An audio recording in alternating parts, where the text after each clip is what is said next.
Challenges facing public libraries.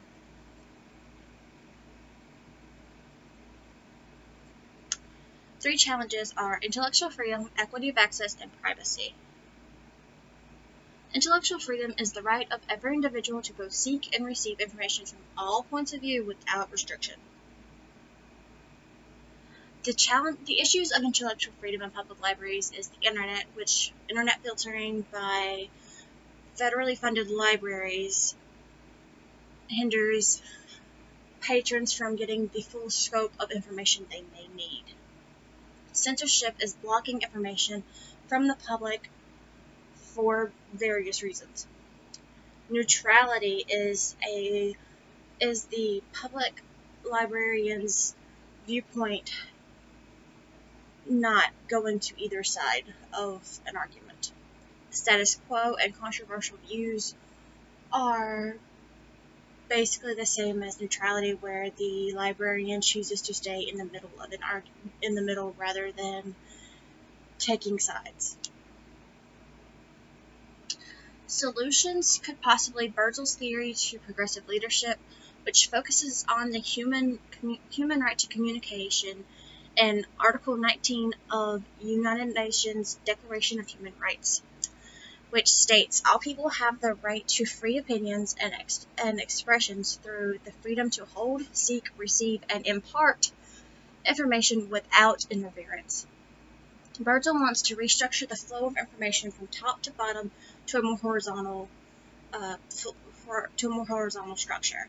This means that all people would receive information at the same time, rather than it would go in the latter effect of from top to bottom. Librarians taking a stance on information freedom. This means librarians have to take a stance outside of their neutrality and stand up for their patrons' right for their information freedom. This means they have to do what they need to protect the freedom of their patrons' freedom.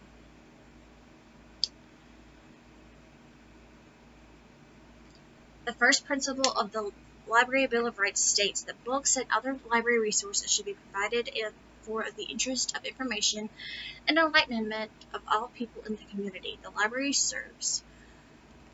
Materials should not be excluded because of origin, background, or views of those contributing to their creation.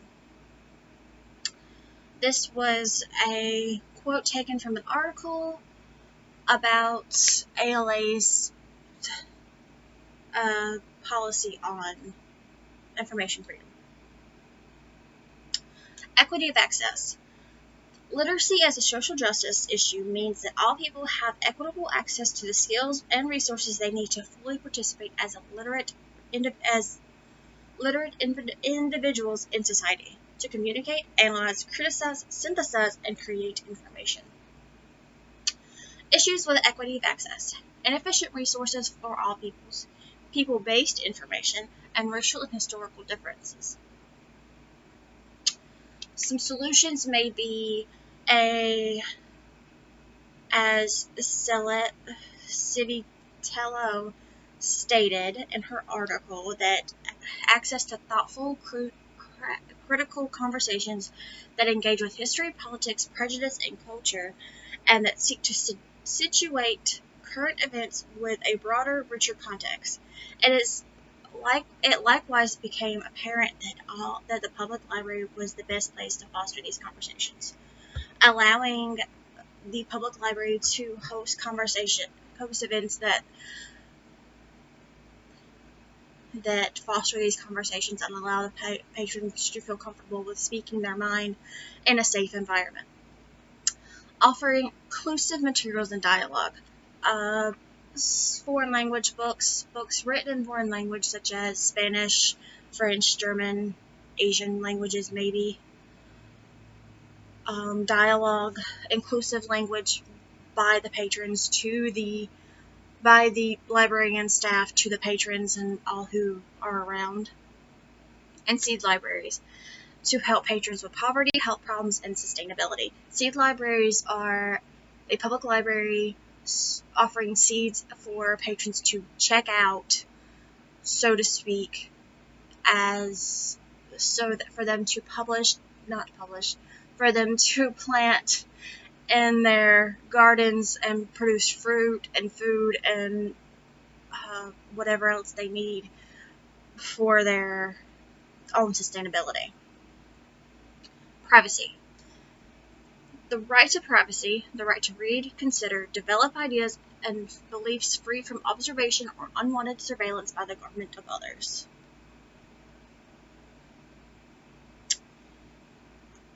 Issues in the public library, issues in library privacy, surveillance, hacking, personal information collection.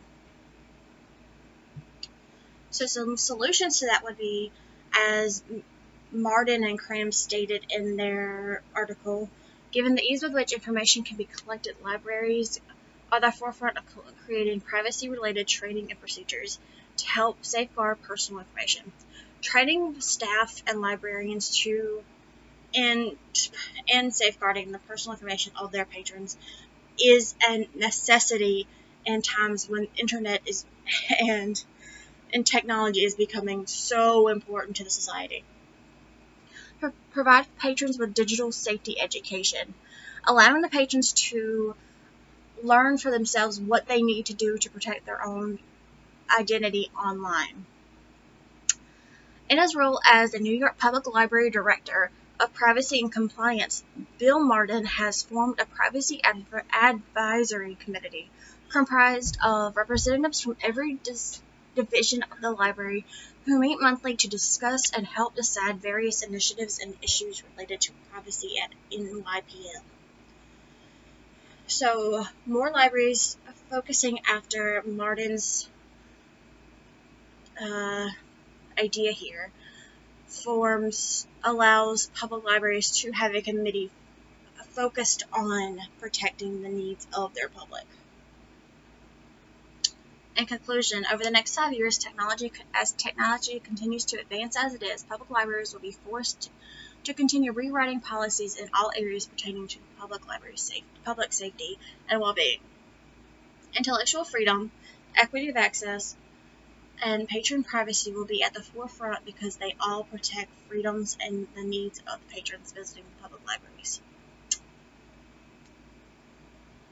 And that's the end.